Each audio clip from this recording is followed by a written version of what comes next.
There's no feeling more intense than starting over. If you deleted your homework the day before it was due, as I have, or if you left your wallet at home and you have to go back after spending an hour in the commute. If you won some money at the casino and then put all your winnings on red but it came up black. If you got your best shirt dry cleaned before a wedding and then immediately dropped food on it. If you won an argument with a friend and then later discovered that they just returned to their original view. Starting over is harder than starting up. If you're not ready for that, like if you've already had a bad day, then what you're about to go through might be too much. Feel free to go away and come back. I'll be here. Alright, thanks for coming with me on this trip. I'll understand if you have to take a break at any point. Just find a safe place to stop and quit the game. Don't worry, I'll save your progress, always, even your mistakes. This game is a homage to a free game that came out in 2002, titled Sexy Hiking.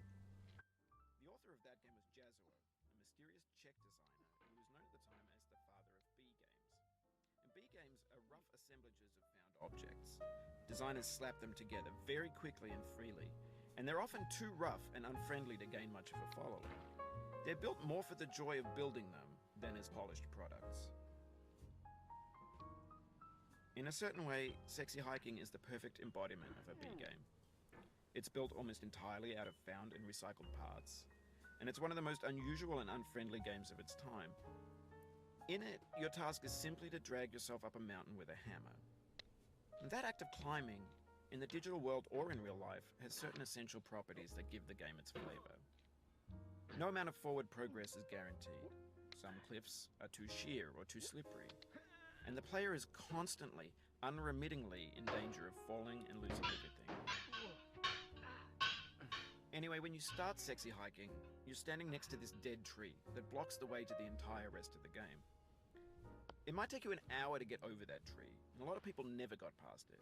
You prod and you poke at it, exploring the limits of your reach and your strength, trying to find a way up and over. And there's a sense of truth in that lack of compromise. Most obstacles in video game worlds are fake. You can be completely confident in your ability to get through them once you have the correct method or the correct equipment or just by spending enough time. In that sense, every pixelated obstacle in Sexy Hiking is real. The obstacles in Sexy Hiking are unyielding, and that makes the game uniquely frustrating. But I'm not sure Jazuo intended to make a frustrating game. The frustration is just essential to the act of climbing, and it's authentic to the process of building a game about climbing. A funny thing happened to me as I was building this mountain. I'd have an idea for a new obstacle, and I'd build it, test it, and it would usually turn out to be unreasonably hard. But I couldn't bring myself to make it easier. It already felt like my inability to get past the new obstacle was my fault as a player rather than as a builder. Imaginary mountains build themselves from our efforts to climb them, and it's our repeated attempts to reach the summit that turns those mountains into something real. When you're building a video game world, you're building with ideas, and that can be like working with quickset cement. You mold your ideas into a certain shape that can be played with, and in the process of playing with them, they begin to harden and set until they're immutable, like rock. And at that point, you can't change the world. Not without breaking it into pieces and starting fresh with new ideas. For years now, people have been predicting that games would soon be made out of prefabricated objects, bought in a store and assembled into a world. And for the most part, that hasn't happened, because the objects in the stores are trash. I don't mean they look bad or that they're badly made, although a lot of them are. I mean they're trash in the way that food becomes trash as soon as you put it in the sink. Things are made to be consumed and used in a certain context, and once the moment is gone, they transform into garbage. In the context of technology, those moments pass by in seconds. Over time, we've poured more and more refuse into this vast digital landfill that we call the internet. It now vastly outnumbers and outweighs the things that are fresh and untainted and unused. When everything around us is cultural trash, trash becomes the new medium, the lingua franca of the digital age. And you can build culture out of trash. But only trash culture. B games, B movies, B music, B philosophy. Maybe this is what digital culture is. A monstrous mountain of trash, the ash heap of creativity's fountain. A landfill with everything we ever thought of in it. Grand, infinite, and unsorted. There's 3D models of breakfast, Gen X's fanfic novels, Scan magazines, green screen Shia LaBeouf, banned snuff scenes on LiveLeak. Facebook's got lifelike bots with unbranded adverts and candid shots of Kanye and Taylor Swift mashups, car crash epic failed GIFs, Russian dashcam vids, discussions of McRibs, discarded, forgotten, unrecycled, muddled, rotten, untitled. Everything's fresh for about 6 seconds, until some newer thing beckons, and we hit refresh. And there's years of persevering, disappearing into the pile, out of style, out of sight. In this context, it's tempting to make friendly content that's gentle, that lets you churn through it but not earn it. Why make something demanding if it just gets piled up in the landfill, filed in with the bland things?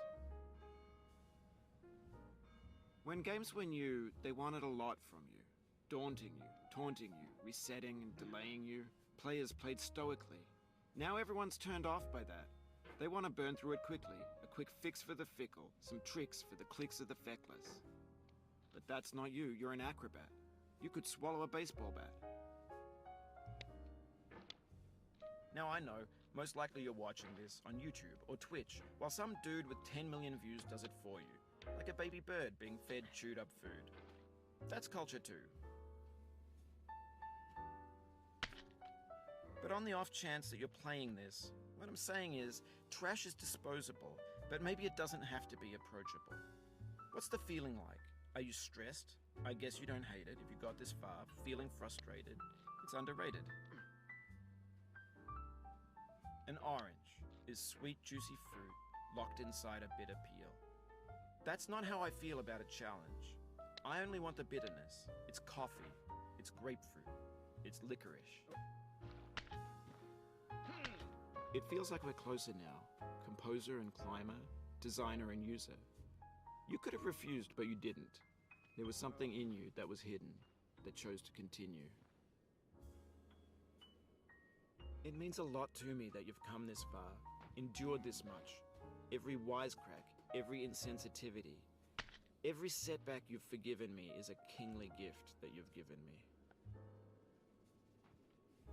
We have the same taste, you and I. It's not ambition. It's ambition's opposite. An obdurate mission to taste defeat. You'll feel bad if you win, so I put this snake in for you.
Have you thought about who you are in this? Are you the man in the pot, Diogenes? Are you his hand? Are you the top of his hammer? I think not. Where your hand moves, the hammer may not follow, nor the man, nor the man's hand. And this here is will, his intent, the embodied resolve in his uphill ascent.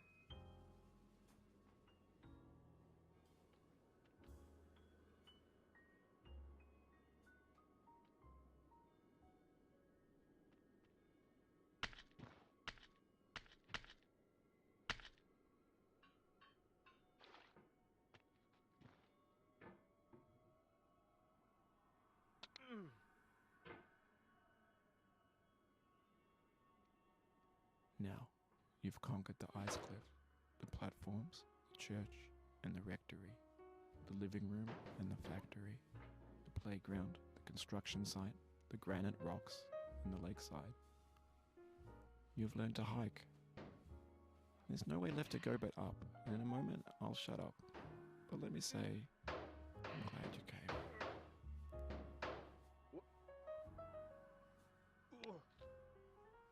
I dedicate this game to you, the one who came this far. I give it to you with all my love.